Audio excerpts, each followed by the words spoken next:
with a garden salad and some banana oat muffins. So we're going to start with our muffins so they can bake up while we make our fried chicken sandwiches and our salad with a homemade ranch dressing, because you've got to have homemade ranch. So we're going to start off with our bananas. You want to use about 3 big bananas. These are small, so we're adding in a 4th one. You want them to be super ripe. The blacker, the browner, the better. That means they're going to be nice and sweet, and those flavors will really come out in your banana bread. You don't want them moldy, but you want them to have this nice kind of ooey gooey deliciousness inside, which is great for baking, not so much for eating straight up on there. And whenever my bananas are getting to that point where they're really ripe, but I'm not quite ready to use them, I just pop them in the fridge. And then they continue to ripen up slowly while preventing them from molding or going bad. This one's a little less ripe than the other one, so I'm going to give it a little smushy smush. We're going to get it in there. Again, you don't want to use bananas that are still fresh for eating, because those have no flavor in it when you're making your banana bread. You go pop these in the trash. So brown to black, but not yellow. You want them to be almost brownish inside. That's the oxidation. Those are the natural sugars, and those are going to give you all of the delicious flavors in your banana bread. I'm using a fork here to just mash up our little banana bits here, so that we have a nice kind of banana puree paste that will mix everything in. You don't want any big chunks to it. Again, that's why very, very ripe bananas or overripe bananas work well for this, because you won't have any harder, thicker chunks in here. It will just mush up nicely. And there we go. So we're gonna we'll start off I always love to do it with a fork because it works really, really well on it. There we go. Once we add our sugar in here, then it kind of turns to a kind of a soupy base to it. So let's add in, we're going to add in a cup of brown sugar. You want to make sure it's firmly packed. So this is a 1/2 cup, so I'm going to do 2 1/2 cups. So there's a 1/2 cup. And we'll add a 1/2 cup more, firmly packed. Get all of those in there. Put that right there. And let me grab a spatula, and now we're going to mix our brown sugar into our bananas. And I'm going to actually mix it kind of in a funny way where I'm mashing the sugar and the bananas together. Again, that's helping kind of create a nice smoother banana base to it, because I don't like really big chunks of banana in my banana muffins. I like them to be more just the flavor, but a little bit smoother. Now, I know some people love the big chunks, not me. But I don't like to use a hand mixer, because when it gets to adding in the butter into it, it will make it to be a less dense and less fluffy muffin. So let's mix this around. Really give it a good smushish smush. There we go. And that should be fairly good. There. And now we're going to add in our 1/4 cup of melted butter. Give it a good stir. And I forgot to set out 2 eggs. Silly me, so I'm going to just grab 2 eggs out. But we'll need 2 eggs in here with our 1/4 cup of butter.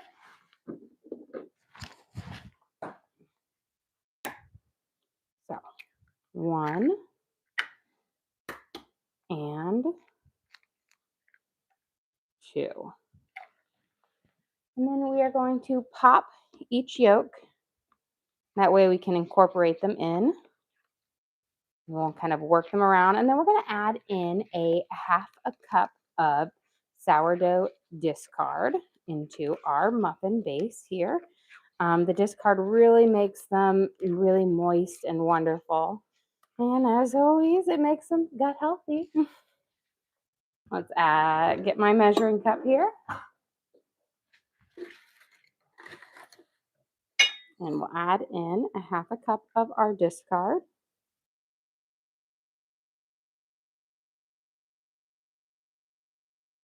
There we go. That should be just about it. Mix that in. Let's make sure we get it. There we go. Let me put Jack out of the way. Put him to safety because I always am afraid I'm going to knock him over and break him because I have done that before. We'll mix in our half a cup of our discard in here and just kind of get it all until it's like evenly mixed through. There we go. And now we're going to add in our spices and our leavening agent and all that jazz. So we're going to add in a whole tablespoon of cinnamon. This is really going to give a nice, lovely flavor. It's going to work well with the flax seeds and the oats that we're going to add into it, which is going to be just lovely. So 1 whole tablespoon of cinnamon. And then we're going to do a teaspoon of baking soda.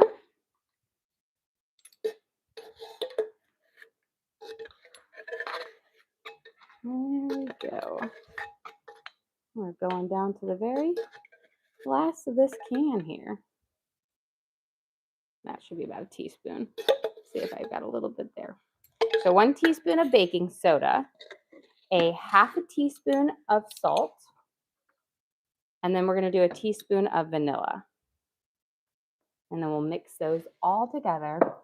Then we're going to add in our flax seeds and our oats, and then lastly our flour. I always add in our flour last because you want to just gently mix it in towards the end. Over mixing will cause it to have to be a more stiff muffin, and you want it to be light and fluffy. Then we're going to add in a teaspoon of vanilla extract.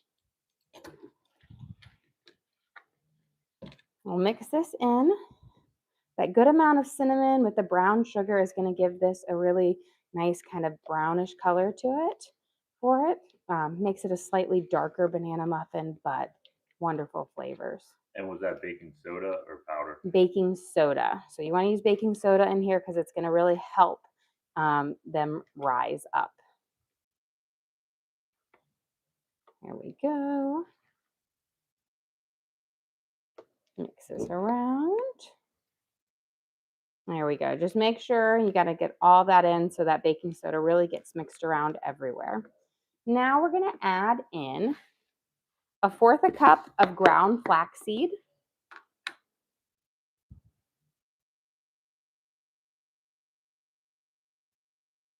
And then we're going to add in 1/2 cup of oats.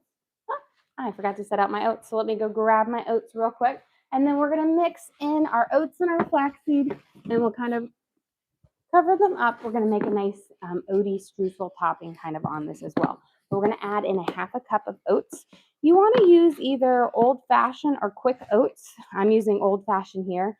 You don't want to use a steel-cut oat. Those will not give you the correct texture. They're kind of crunchy. And can you go over what's put in the mix so far? So in the mix so far, we have 4 mashed up bananas, 1/4 cup of melted butter, 1/2 cup of discard, a cup of brown sugar, a tablespoon of cinnamon, a teaspoon of baking soda, 1/2 teaspoon of salt, and a teaspoon of vanilla, 2 eggs, and 1/4 cup of ground flax meal. And we just added in 1/2 cup of oats. So I think, yep, that's all of our ingredients in there so far. And then our last ingredient that we're going to add in here is our flour. And again, I always do my flour last so that I don't overmix it because we have a butter base here. And we want this to be a nice, light, and fluffy muffin. And then we'll make a nice little oaty crumb topping to put on the top of this. But all you need is 1 cup of flour. Quick question, do you post your recipes anywhere? So we always post our lives to the link on our page so everybody can always re-watch our videos to create our recipes. I do send out some recipe cards a couple times a month for our members on there for a couple of the recipes we do. But I am right now in the works of making a cookbook. So that is kind of my hope this year, is to get that done in the next couple of months there for it. But we do make our lives available for everyone. So they can always recreate these recipes. And I make sure I go through all of our ingredients, every measurement, and how every step of the way. So you can really, truly recreate them just by watching again along. So we're going to mix in our cup of all-purpose flour here, and you're going to mix until it's just incorporated.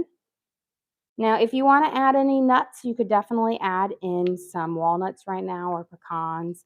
A half a cup would be great if you want a little extra special in there. Here we go. Give it a nice mix. Fold it over again. Don't over mix it because you want these to be nice and light and fluffy. Before we start measuring them off, let's make our little kind of crumb topping that we're going to sprinkle on top of it. We're going to start off with 2 tablespoons of melted butter. There. Really get all of that butter in there. And this is a pretty simple base. So we're just using 2 tablespoons of melted butter with 2 tablespoons of brown sugar. And what are you making to go with the banana muffins? We are going to be making some fried chicken sandwiches. We've got the kids home for the holidays, so naturally they were like, no soup today, Mama. When they're gone, I always make soup for lunch because I love soup. But when they're here, they're like, we want something else. And they all voted. They were like, can we have this? And I was like, yes. So we're going to do 2 tablespoons of brown sugar. I'm just going to overfill them. You can pack them down if you want to, but I just kind of overfilled them a little bit. We're going to add in just, about a half a teaspoon of cinnamon. Nice little shake over. I'm going to mix this up, and then we're going to add in 2 tablespoons of oats, and then 3 to 4 tablespoons of flour. Let's get this mixed up first, get our base for it. Then we'll coat our oats up, and then last our flour. And this is going to be a nice crumbly topping that will kind of sprinkle over the top of each muffin. Yo has a question for you. What's for dinner tonight? Well, I just did my little grocery haul. We filmed it for everyone. I kind of made a little video, so we'll have a short coming out of that because everybody always asks to see my grocery haul. So we have that coming, but you're going to love it. I do have some salmon in that grocery haul, and I'm kind of feeling like salmon tonight, which is, I made these chicken sandwiches, so my husband is just going to have to fill himself up on this and suffer through tonight. I'll do 2 tablespoons of oats. And it's sockeye salmon, which is great, but I love sockeye. Let's give this a good mix. And now we're going to add in our flour. And we want, 3 to 4 tablespoons. You're just going to mix it in until you have this nice crumb form. And then we'll kind of sprinkle this over the top of our muffins. You don't want it too wet or too dry. If you have kids and you know what kinetic sand looks like, where you hold it together and it forms, that's kind of the texture you're looking for. I'm going to add a little bit more because I can see it's still a little wet. And this should be good. So again, 3 to 4 tablespoons. You just never know how fully packed your tablespoons are, so whether you need a little bit more or less. There we go. That should be good. This will be a nice little oaty topping to go on top of our muffins. And now we have our oven preheated to 350 degrees. Let me put this back in here.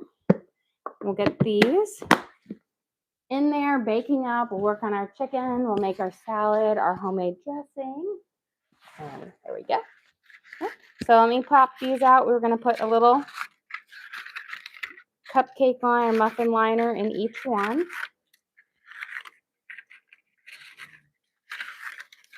Now, you could always do this in a loaf too. It would just take a lot longer to bake up. I prefer like the muffins because they don't bake so long, which means they don't over bake, which is nice because, with banana bread, pumpkin bread, when you do it in the loaf, a lot of times those outer edges get a little too over-baked. Okay, we're going to start by filling in a nice scoop of each one. Now again, if you wanted to add in some walnuts, just mix them in your batter right before you fill them up, and that would be great. I would do about a half a cup. You don't want to go too heavy on it, because if there's too many, then it's not going to bake up as uniformly.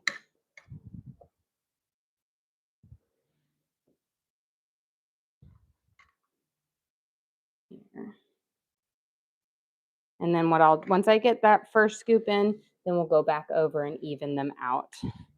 I always just like to do it this way and trying to guess exactly how full each one is versus I can evenly make it.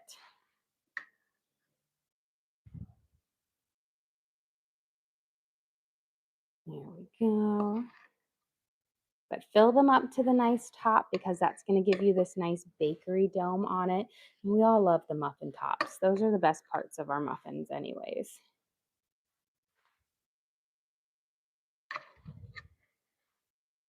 Here we go. And fill those up just the tippy top.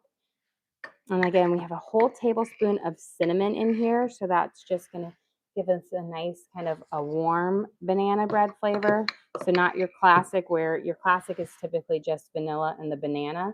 The cinnamon is just a lovely touch to it. My kids really love it when I make banana donuts and we coat them in cinnamon sugar. That's like their favorite kind of coating on banana ones. But lovely. Now you can always omit the cinnamon. It's not a necessity, but I think it just plays really well with the oats in here as well. Okay. Clean those up just a smidge. Let me wash my finger off. And then we're going to sprinkle our little crumb toppings over the top on here. And I'm going to start with a little on each one, and then we'll come back over and fill it up. And this is not a super dense crumb topping on them. Sometimes I do a heavier one, but these are meant to be a little bit more of a healthier, start your morning out right muffin. These aren't going to make it to the morning. I know they probably won't. I'm hoping they can make it to where I could put one in each kid's lunch, but not if we're having sandwich. You're right. It's going to fill up on all of these things. There we go. I'll make sourdough with the salmon. That's a consolation prize. I should have saved the cinnamon swirl. You could have filled up on that.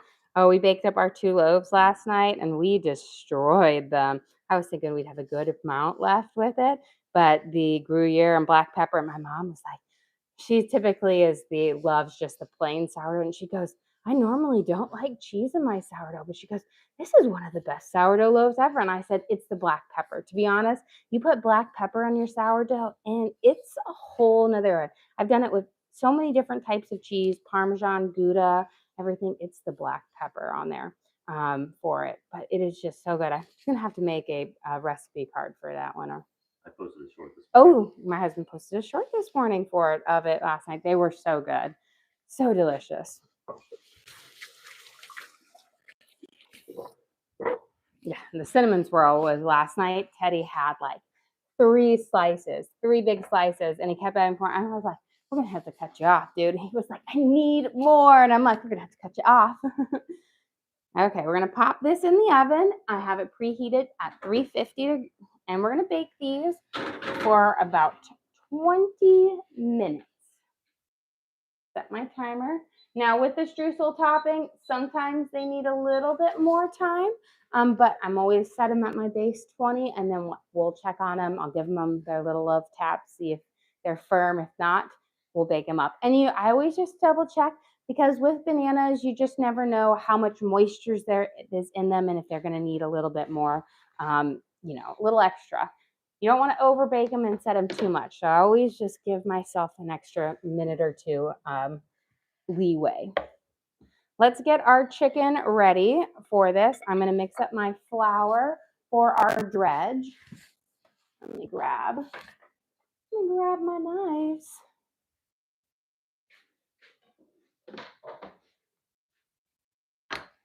So for our dredge, we're going to go with kind of a classic seasoned dredge on here. I'm going to start off with about, 1.5 cups to, we'll do closer to 2 cups of flour. That's a pretty big chicken breast there. We're going to fillet them and cut them into smaller pieces so that they'll fit nicely on our little brioche buns. Now, seasoning up your dredge is really important. You don't want it to be bland. So we're going to add in a good amount of onion powder, about a tablespoon. That's going to give it a really nice savory flavor. We're going to add in about a teaspoon of black pepper. A couple good sprinkles over. There we go. I've got some oregano. Oregano is one of my favorite spices, and I was all out. I just had to restock. We're going to add in about a teaspoon and a half of oregano.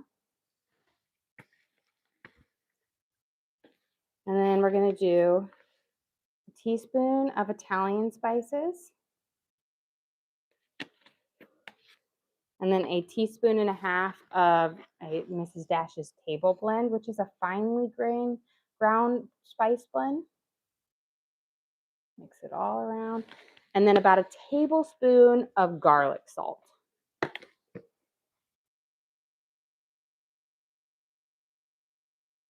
It might seem like a lot of spices, but you have to remember just a small amount is actually going to be coating the outside of your chicken, and you don't want bland chicken.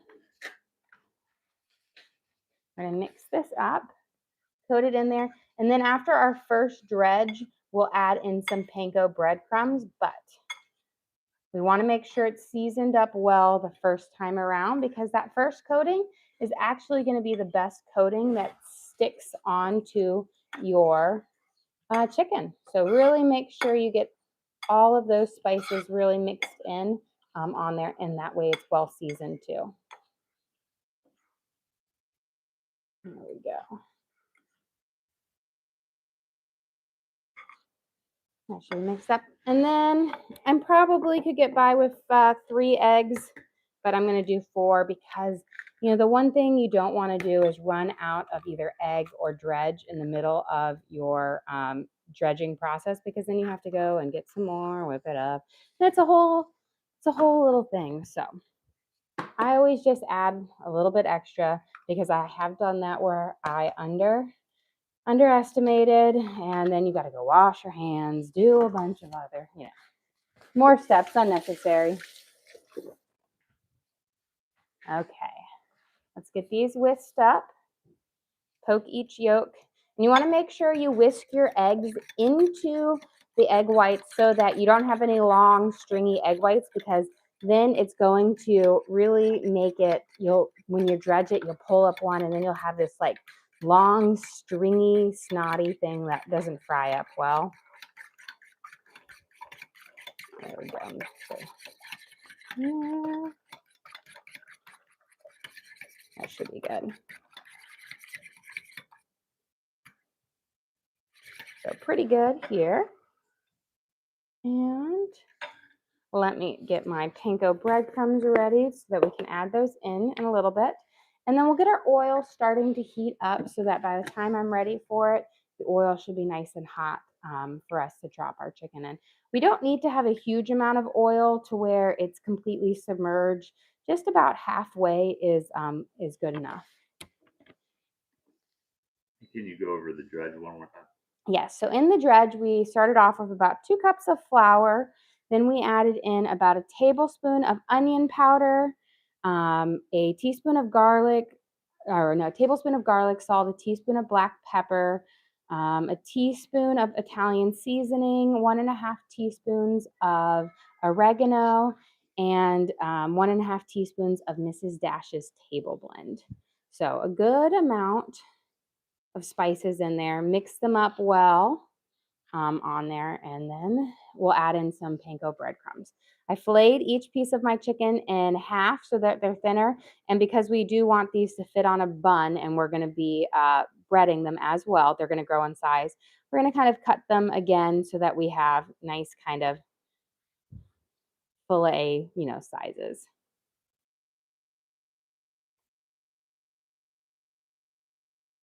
Let's see.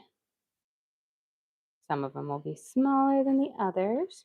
But you know what? I've got a couple thick cuts that I might actually get. I normally don't pound out too much, but this is got my dirty hand. I always keep my dirty hand for it so I can use it to kind of touch my chicken and then keep one hand clean.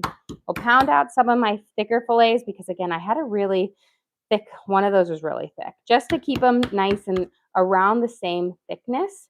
You don't want them like this guy's pretty thick. You don't want them too thick or they're going to take a lot longer to cook, and you want them to roughly cook up at around the same time as the other ones. So if you have ones that are a little bit thicker, sure. Don't worry if when you're pounding it and you're like, oh, it's shredding my meat.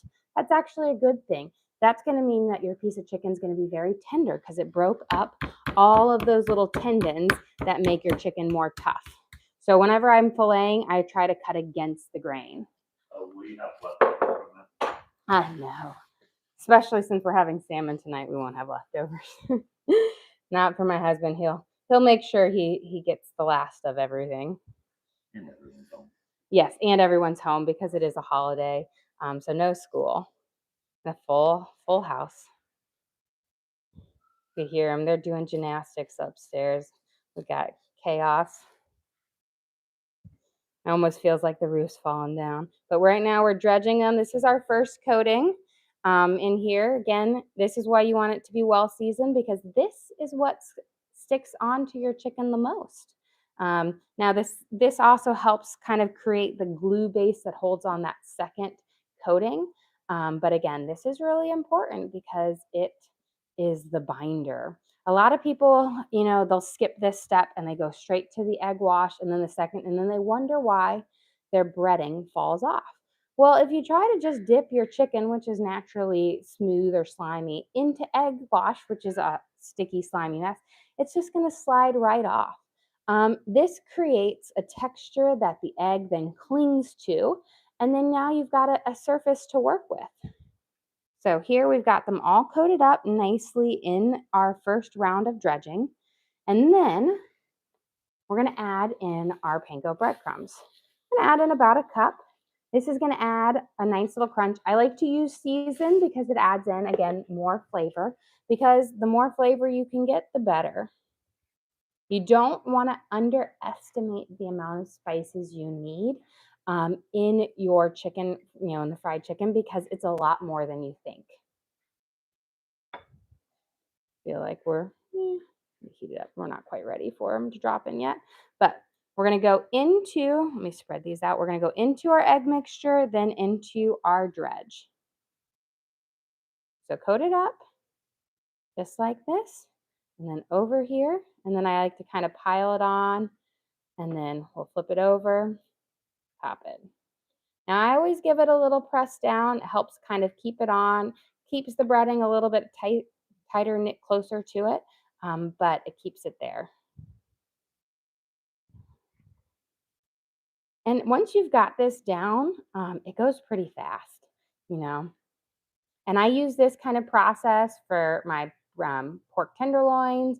For certain fish cuts, I'll use this as like my hand breading versus a battered technique. And and I change up my seasonings depending on if I want to do Cajun or Greek or Italian. You just change up your spice blends, but the process, the steps are about the exact same. And the key is also keep one hand. Just train yourself to not use one hand so that you have a free hand to work with, because, and it's hard. You have to mentally be like, use only one hand in this process, because otherwise, as you see, your fingers get very, very dirty in this process.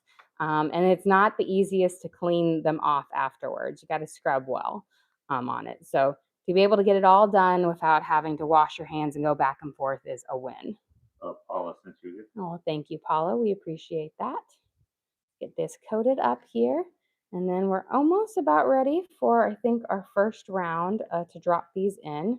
Again, when you are going to fry up your chicken, make sure your oil is nice and hot. You don't ever want to drop it into cold oil or warm oil. It needs to be hot. And what I like to do is I heat my oil up on high and then I turn it down to medium and I cook over a medium temperature, which is roughly around a 350 because I don't want to I don't want to burn my chicken by cooking it on high the whole time, which will burn the outside of your chicken before the inside can be cooked. But I want it to be nice and high because by the time I drop those chicken fillets in there, it's going to bring the temperature of the oil down. And you want it to be nice and high to get that initial sizzle off and pop it in there for it. I think we're just about ready. Pull a little bit. We've got a pretty good sizzle there. Once you drop it in and you get a good sizzle, you'll know that you're about ready for it. So we're going to drop our first rounds in on here. There you go. You see how when you pop the chicken in right away and it sizzles, that's when you know that it's ready. If it doesn't sizzle when you pop it in, it's not ready. How long do you want to have the chicken out of the fridge before you start all this? You know what? You can, if you have it, if it's cold, it's fine. You're just going to have to cook it a little bit longer. If it can sit for a little bit to come up to a little bit more of a, where it's not as freezing cold, that's better because then it will cook up all the way through. Because again, you are going to be heating it all the way so it's cooked all the way through. But it doesn't have to sit and come to room temperature again before you cook with it. It's not like a steak where you're really getting that sear and you're eating it at a medium rare or something like that where that cooking temperature matters so much.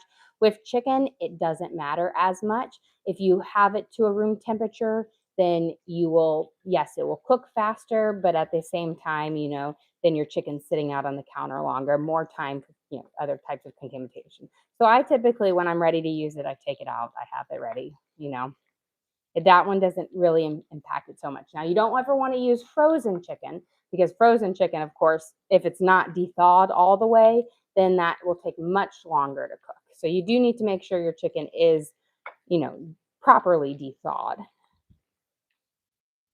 Let's get these last little bits here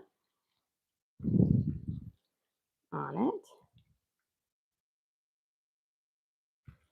We'll coat these guys up for it. And they're just sizzling and frying in there. I have mine. I'm going to turn it down to about a little less than a 5. So right at a medium temperature.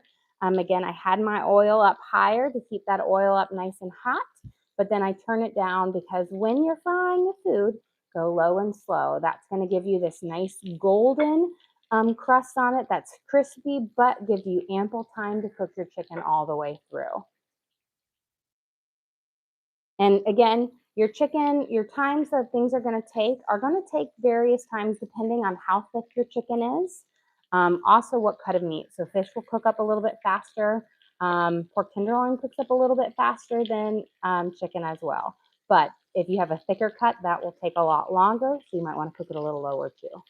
Do you fry your pork tenderloin this way? I do.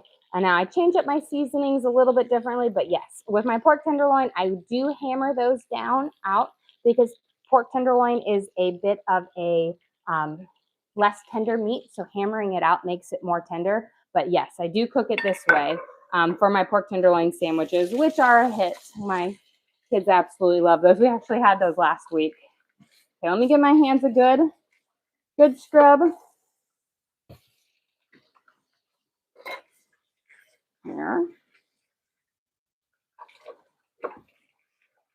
Coat them up.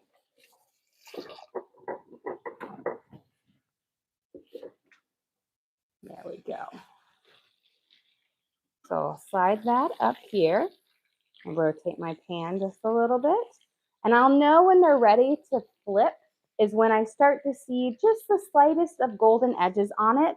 Now, again, you can always kind of peek and look at it, but the trick, again, for keeping your crust on is making sure that you don't play with it a lot, you know what I mean? The more you touch it, the move it, it's more likely you're going to pull off some of your breading. So try not to mess with it as much.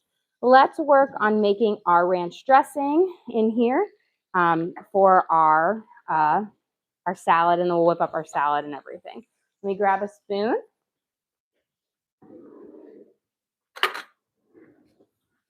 So in here, I have a mixture of whole milk and cream on there. It's kind of gonna mock up of buttermilk, and we're gonna add a squeeze of lemon juice because buttermilk ranch is the best. But again, I got my cutting board right here. Not everybody has buttermilk.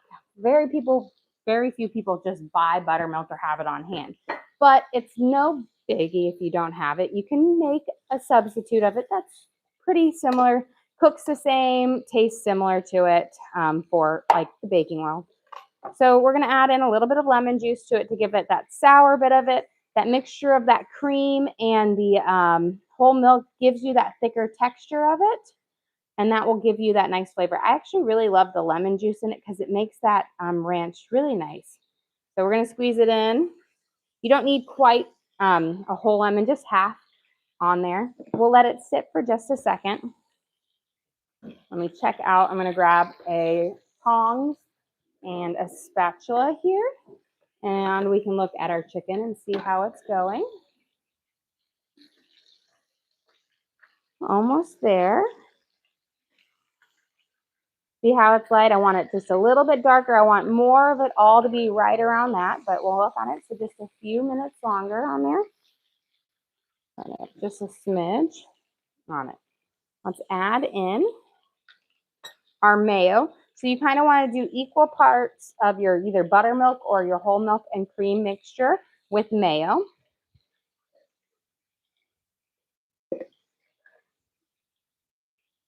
Probably one more spoonful in here. And this will be both to go on our salad and on our chicken because who doesn't love ranch with their chicken? It's just delicious. Let's mix it up, and then we're going to add in our ranch seasoning, which is just your good old, I kind of buy it in bulk, but you can also get those ranch packets from the grocery store or whatnot. But we're going to add in, around, because I'm making a bigger batch, this is going to be around like 3 tablespoons of ranch powder.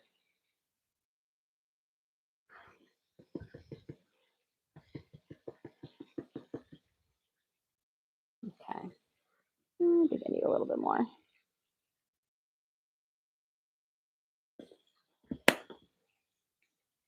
We'll mix it up. You want to let it sit because it will actually thicken up more after you've mixed it in there. So always mix it up and then let it sit for a little bit. I'm going to give it a quick taste to make sure I have the right ratio. Sometimes I need to add a little bit more on there. But let me check my chicken here. Oh, beautiful. That's the coloring I'm going for. Nice kind of golden brown. Sometimes you can get under easily with your tongs. If not, just use your spatula and a tong, help you flip it over. You just want to be careful that you don't splash yourself. Lovely. This nice golden color that you get in the fry is actually from the onion powder in the mix. The onion powder gets a nice kind of golden color when you fry up. Now, if you want more of an amber red color to it, you add in some paprika. There we go. It's looking good. Look at that.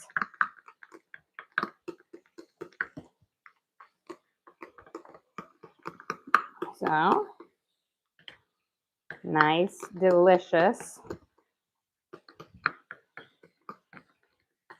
Try a little taste.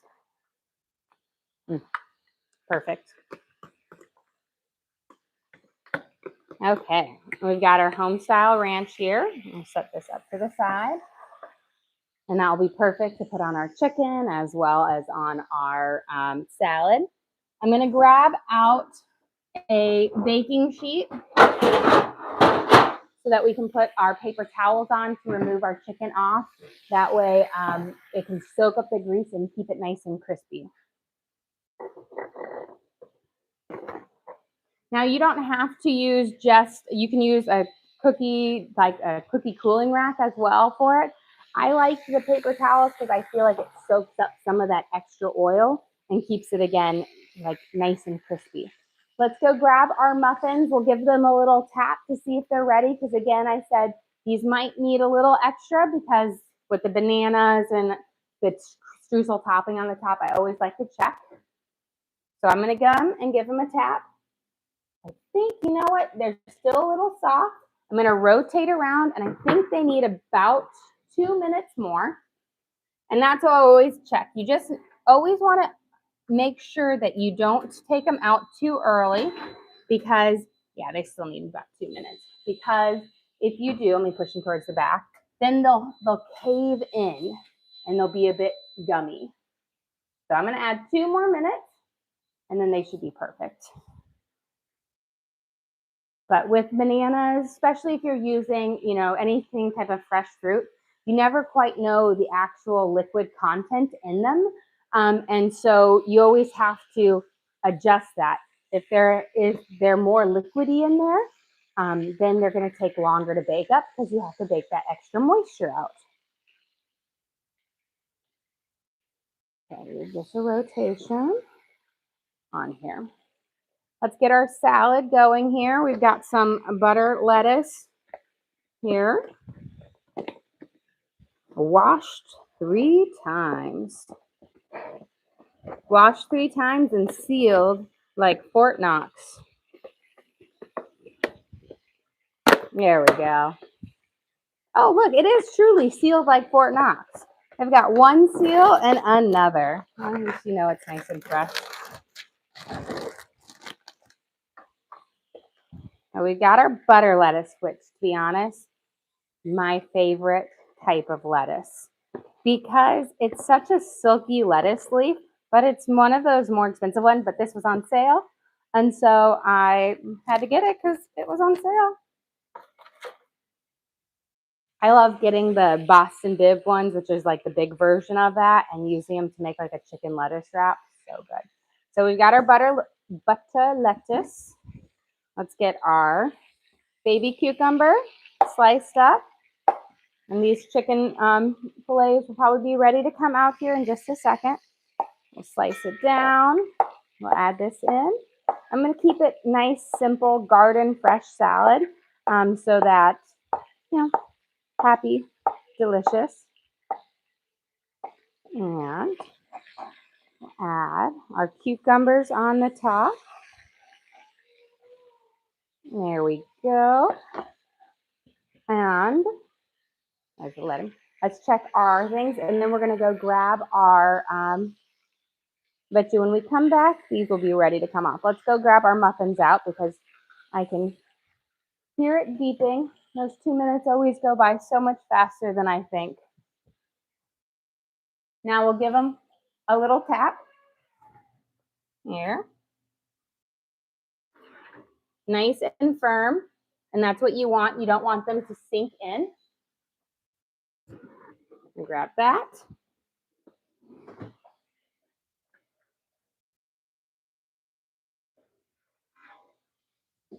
And look at these beautiful banana oat muffins with that delicious streusel topping. Has that wonderful cinnamon in it, which is just going to pair well with the flaxseed. But you have that oat crumb topping on top, as well as the oats inside, and a 4th cup of ground flaxseed throughout the whole muffin. 4 smashed bananas in there, brown sugar, cinnamon, vanilla. So just wonderful, wonderful flavors throughout. A nice kind of lovely muffin to have on a nice cold winter day. Okay, I think our chicken here is just about looking nice and lovely. And turn it up just a smidge on here. And then we'll get our next ones in. And where can they find the muffin recipe? So the muffin, I might make that a recipe card this week, but we do post all of our lives. So you can always just rewatch our videos and then just cook along with us again. We do make sure we go through all of the amounts of everything on there. I'm going to give this a quick rinse.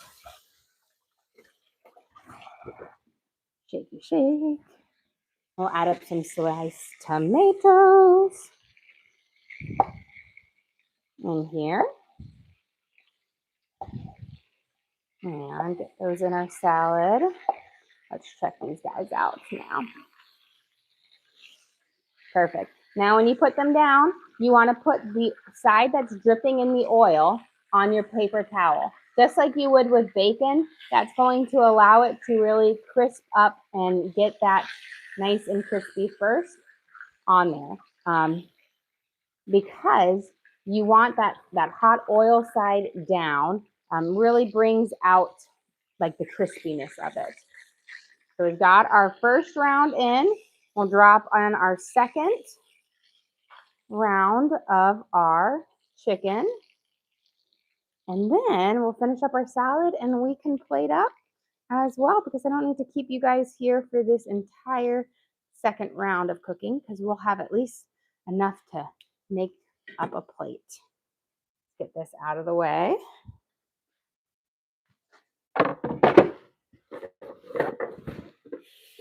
Do a quick. How often do you need to sharpen your knife? I sharpen them about every, I want to say 2 to 3 weeks. I mean, I do a lot of cooking, so probably more than most people on there. But whenever I find that they're snagging on like a tomato, so you see how like when I cut through this tomato, it just cuts through effortlessly.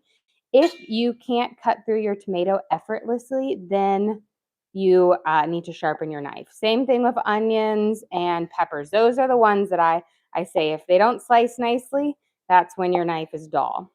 And a dull knife, you're more likely to cut yourself than a sharp knife, because with dull knives, you'll slip and slide because it's not getting a good grip when you cut. What time are you doing dinner tonight?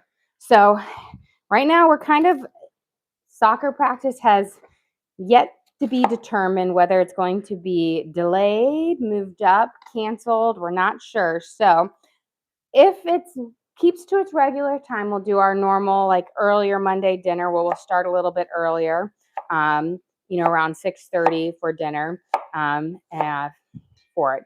If it gets pushed back and the soccer practice gets moved up earlier because it's so cold, then we'll do our later dinner.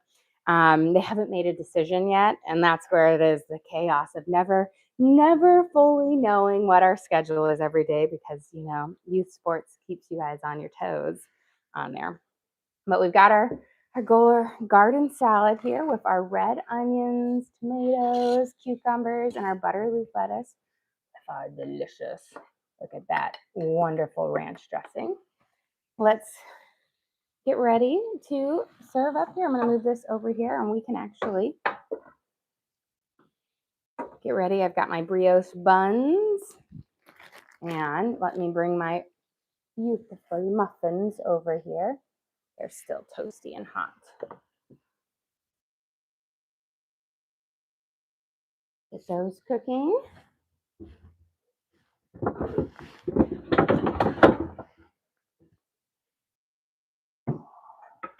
And we'll grab a plate. And can you go over what's in the ranch? Yes, so the ranch is really simple. I made a mock buttermilk using whole milk and cream and a squeeze of juice from half a lemon. And then I added in, so that kind of made 3/4 of a cup, and then I matched that with mayo, so about 3/4 of a cup of mayo. And then I added in about 3 tablespoons of ranch powder, mix that up so it's kind of like this lovely, nice, thick buttermilk ranch dressing. Okay, let's get a brioche bun out, and then we'll get ready to serve up our, I was going to say brunch. We're not having brunch. We're having lunch. Okay. Oh, and you know what I need to get out? Because you know what? We're not having it with Chick-fil-A sauce. We're having it with ranch because that's my favorite, but I'm so used to having it with Chick-fil-A sauce. Okay, let me get some tongs for our salad. In here. Okay, we're gonna put on, we've got our, that one didn't break. We've got our brioche bun. We're adding on our fried chicken that we breaded with panko breadcrumbs. We seasoned with onion powder, garlic, salt, oregano, Italian seasoning, Mrs. Dash's table blend. We're gonna add a nice dollop of our homemade buttermilk ranch dressing on top, because of course you've gotta have that. We'll top it with our brioche buns here. We'll have a nice garden salad using our butter leaf lettuce, tomatoes, baby cucumbers, and again, a nice drizzle of our homemade ranch dressing. And you guys know if it was me, I'd put even more scoops of ranch dressing. And then a nice sweet treat at the end. We have our banana oat muffin with flaxseed, oats, brown sugar, cinnamon, mashed bananas for this just delicious sweet treat that is just filling and wonderful. Well, guys, thank you so much for joining us here. Don't forget to like and subscribe. I try to do live cooking shows every single day, kind of show you what we're making for our family and hopefully teach you guys something along the way. Again, we do upload all of our videos to the link on our page. So if you ever want to recreate any of these recipes at home, you can just go to our page and search for what we make, our fried chicken sandwiches, our garden salad, and our banana flaxseed oat muffins, and you can always watch and cook along with me again. Again, we also have a link to our Amazon storefront that has all of our different cooking gear and gadgets in it. I've got my hex clad pans, my knives, my cutting ware, my bakeware, all the different things that I use in the kitchen I have in there for you guys to check out. But again, thank you so much for joining us here.